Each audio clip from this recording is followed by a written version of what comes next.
tentang UML atau Unified Modeling Launch.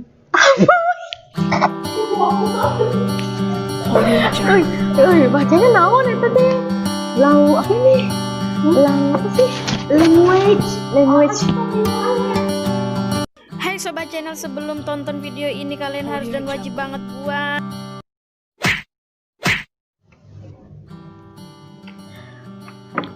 Oke, baiklah. Assalamualaikum warahmatullahi wabarakatuh. Baiklah, di sini saya akan mempresentasikan hasil proyek kami, yaitu yang berjudul tentang observasi perusahaan karyawan aplikasi web penggajian. Sebelum saya menjelaskan tentang hasil proyek kami, saya akan memperkenalkan semua anggota kelompok saya.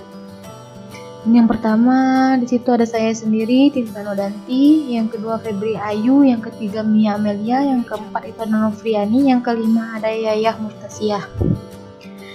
Di sini saya akan menjelaskan tentang UML atau Unified Modeling Language. UML yaitu sebagai suatu bahasa yang menjadi standar dan visualisasi perancangan dan juga pendokumentasian sistem software. Hasil UML observasi aplikasi web penggajian itu yang pertama itu adalah LRS atau Logical Record Structure. LRS adalah representasi dari struktur record pada tabel-tabel yang terbentuk dari hasil relasi antar himpunan entitas menentukan kardinalitas jumlah tabel dan forging key. Nah, di sini saya akan menjelaskan tentang LRS atau Logical Record Structure. Yang pertama yaitu admin. Satu admin itu mengelola banyak gaji karyawan. Dan satu gaji karyawan itu diperoleh satu karyawan. Satu gaji itu diperoleh satu karyawan. Nah, dari satu karyawan itu dia memiliki satu jabatan. Oke, baiklah, sekian dari penjelasan dari saya. Penjelasan berikutnya akan dilanjutkan oleh Novriani Sipayung. Baiklah, di sini saya akan melanjutkan presentasi dari Tinta Nodanti. Di sini ada spesifikasi file. Yang pertama, spesifikasi tabel admin yang terdiri dari nama, akronim, fungsi, tipe file, organisasi file, akses file, media, panjang record, kunci file, dan software. Tabel admin yang terdiri dari elemen data, akronim, tipe, panjang, dan keterangan. Yang pertama ada ID admin, yang kedua nama admin, yang ketiga username, yang keempat password, dan selanjutnya spesifikasi tabel gajian yang terdiri dari nama, akronim, fungsi, tipe file, organisasi file, akses file, media, panjang record, kunci file, dan software. Tabel gajian terdiri dari elemen data, akronim, tipe, panjang, keterangan. Yang pertama nomor slip, yang kedua gaji bulanan, yang ketiga gaji tahunan, yang keempat NIK, yang kelima kode jabatan, yang keenam absen, yang ketujuh gaji pokok, yang kesembilan total tunjangan, yang kesembilan bonus, yang ke-10 total potongan, yang ke-11 total gaji, yang ke-12 status gaji, yang ke-13 tanggal bayar. Selanjutnya spesifikasi tabel jabatan yang terdiri dari nama, akronim, fungsi tersedia, tipe file, organisasi file, akses file, media, panjang record, kunci file, dan software. Tabel gajian terdiri dari elemen data, akronim, tipe, panjang, dan keterangan. Yang pertama ada kode jabatan, yang kedua nama jabatan, yang ketiga gaji pokok, yang keempat tunjangan kelompok, yang kelima tunjangan anak, yang keenam tunjangan jabatan, yang ketujuh potongan absen, yang ke-8 potongan BPJS, yang ke-9 potongan pajak. Assalamualaikum warahmatullahi wabarakatuh. Perkenalkan, nama saya Mia Amelia. Saya akan melanjutkan presentasi dari Novriani Sipayung. IRD adalah Entity Relationship Diagram, yaitu model yang banyak digunakan dalam pemodelan basis data. IRD dikembangkan berdasarkan teori himpunan dalam bidang matematika.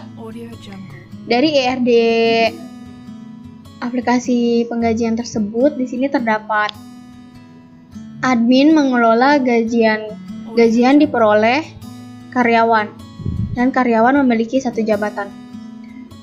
Dari admin ini, admin mempunyai ID admin, nama admin, username, password, dan gajian mempunyai nomor slip, gaji bulan, gaji tahun, NIK, kode jabatan, absen, gaji pokok, total tunjangan, total potong, bonus, status gaji, total gaji, tanggal bayar.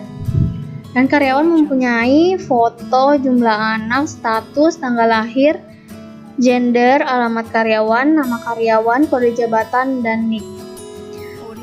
Jabatan mempunyai nama jabatan, tunjangan, potongan BPJS, gaji pokok, kode jabatan, tunjangan anak, tunjangan jabatan, potongan absen, potong pajak, dan potong absen. Selanjutnya itu struktur navigasi. Struktur navigasi dapat diartikan sebagai alur dari suatu program yang menggambarkan rancangan hubungan antara area yang berbeda sehingga memudahkan proses pengorganisasian seluruh elemen-elemen website. Nah, dari struktur navigasi halaman admin yaitu login, dan setelah login terdapat karyawan, jabatan, gaji, laporan gaji, terdapat periode gaji. Struktur navigasi halaman karyawan, login, di dalam login terdapat karyawan, jabatan, gaji, laporan, dan di dalam karyawan terdapat data karyawan dan nama karyawan. Struktur navigasi halaman jabatan, login, di dalam login terdapat karyawan, jabatan, dan jabatan, di dalamnya terdapat data jabatan dan tambah jabatan, lalu gaji dan laporan. Struktur navigasi halaman gaji, login, dan di dalam login terdapat karyawan, jabatan, gaji, laporan, dan di dalam gaji terdapat data gaji dan tambah gaji. Sekian dari presentasi saya tadi. Di sini saya akan menjelaskan bagian kelas diagram. Kelas diagram adalah salah satu jenis diagram pada UML yang digunakan untuk menampilkan kelas-kelas maupun paket-paket yang ada pada suatu sistem yang nantinya akan digunakan. Jadi diagram ini dapat memberikan sebuah gambaran mengenai sistem maupun relasi-relasi yang terdapat pada sistem tersebut. Di dalam sistem pengajian karyawan ada data admin. Di dalam data admin ada ID admin, nama admin, username, password. Dia ada menu, di dalamnya ada menu ubah. Dia bisa mengubah. Data karyawan, di dalam data karyawan ada NIK, kode jabatan, nama karyawan, alamat karyawan, gender, tanggal lahir, status, jumlah anak, foto. Di dalam data karyawan bisa tambah, edit, hapus. Ada data jabatan, di dalam data jabatan ada kode jabatan, nama jabatan, gaji pokok, tunjangan keluarga, tunjangan anak, tunjangan jabatan, potongan absen, potongan BPJS, potongan pajak. Di dalam data jabatan bisa ada menu tambah, edit, hapus. Data gaji, di dalam data gaji ada nomor slip, gaji bulanan, gaji bulan, gaji tahun, NIK, kode jabatan, absen, gaji pokok, total tunjangan, bonus, total potong, total gaji, status gaji, tanggal bayar. Di dalam data gaji ada tambah, edit, hapus. Use case diagram. Use case diagram adalah salah satu jenis diagram pada UML yang menggambarkan interaksi antara sistem dan aktor. Use case diagram juga dapat mendeskripsikan tipe interaksi antara si pemakai sistem dengan sistemnya. Di sini user melakukan login. Dalam login ada username, password. User melakukan data karyawan. Di dalam data karyawan ada tambah, edit, hapus. User melakukan data jabatan. Dalam data jabatan ada tambah, edit, hapus. User melakukan data gaji. Dalam data gaji ada potongan, tunjangan, jabatan, bonus. Sistem memberikan laporan dan pencarian. Activity diagram. Activity diagram atau diagram aktivitas yaitu salah satu jenis diagram pada UML yang dapat Memodelkan proses-proses apa saja yang terjadi dalam sistem. Nah, admin mulai lalu melakukan sistem melakukan login. Jika berhasil, dia menampilkan menu utama. Jika gagal, dia kembali ke login. Jika berhasil, dia menampilkan menu utama yaitu data karyawan, data jabatan, data gaji. Di dalam data jabatan ada tambah, edit, hapus. Di dalam data karyawan ada tambah, edit, hapus. Di dalam data jabatan ada tambah, edit, hapus. Di dalam data gaji ada laporan. Yaitu dia melakukan logout. Setelah logout dia selesai, kembali ke admin. Selanjutnya akan dilanjutkan oleh teman saya. Dan saya akan membahas mengenai pengkodean NIK. Di sini yang saya bahas pengkodean NIK. Sini ada 112 digit pertama, yaitu keterangannya tahun masuk. 1 digit ketiga yaitu bulan, dan 1 digit keempat yaitu jabatan. Yang terakhir yaitu sequence diagram. Sequence diagram adalah salah satu jenis diagram pada UML yang menjelaskan interaksi objek yang berdasarkan urutan waktu. Sequence diagram juga dapat menggambarkan urutan atau tahapan yang harus dilakukan untuk dapat menghasilkan sesuatu seperti pada use case diagram. Ada 5 sequence diagram, yaitu yang pertama login user, yang kedua data karyawan, yang ketiga data jabatan, yang keempat data gaji, dan yang kelima laporan. Pertama yaitu login user. Di sini admin melakukan login yaitu dengan memasukkan username dan password. Lalu dia akan diolah di data user. Lalu validasi user yaitu jika username atau passwordnya salah, maka dia akan error atau kembali ke menu login. Jika yes, maka dia akan membuka menu utama, menampilkan menu utama, dan menu utama akan tampil. Yang kedua yaitu data karyawan. Di sini admin berhasil login, dia ke menu utama, lalu ke form data karyawan. Jika ingin menambahkan yaitu tambah data karyawan, tambah data atau isi datanya yang akan ditambahkan, lalu simpan. Data disimpan dan berhasil disimpan. Jika ingin mengedit data karyawan, yaitu pilih edit karyawan, mengedit datanya, simpan, maka data akan disimpan dan berhasil disimpan. Jika ingin menghapus data karyawan, maka pilih hapus data karyawan, hapus data, lalu simpan, maka data akan tersimpan, berhasil disimpan atau berhasil terhapus. Yaitu melihat data karyawan.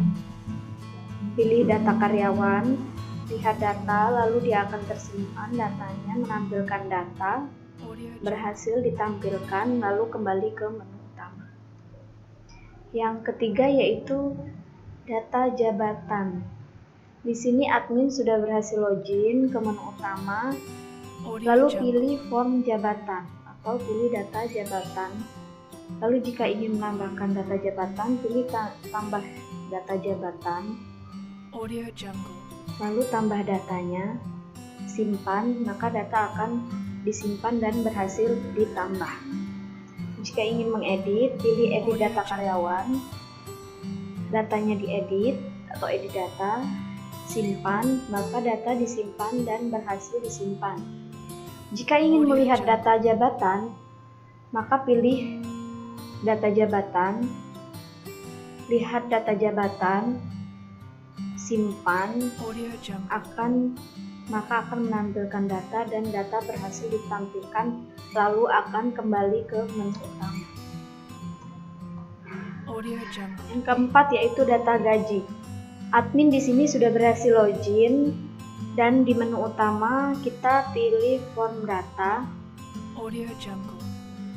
Maka jika kita ingin menambah form data atau menambah data gaji, yaitu pilih form data gaji, tambah data gaji, nambah datanya, simpan, maka data akan disimpan dan berhasil ditambah. Jika ingin mengedit data gaji, pilih edit data gaji, edit datanya, simpan, lalu data akan disimpan dan berhasil diedit.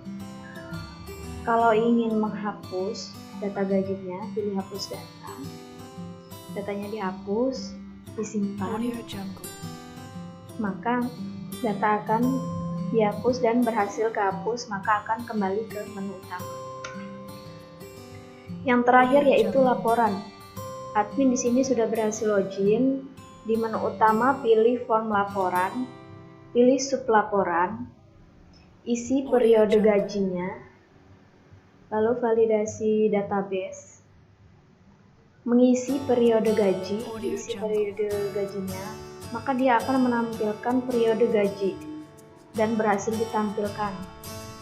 Jika ingin melihat laporan penggajian, maka pilih laporan penggajian.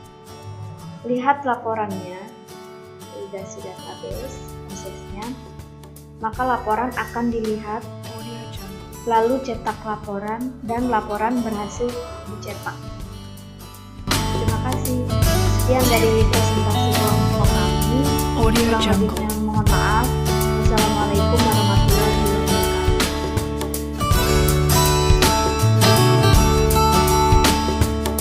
Audio Jungle.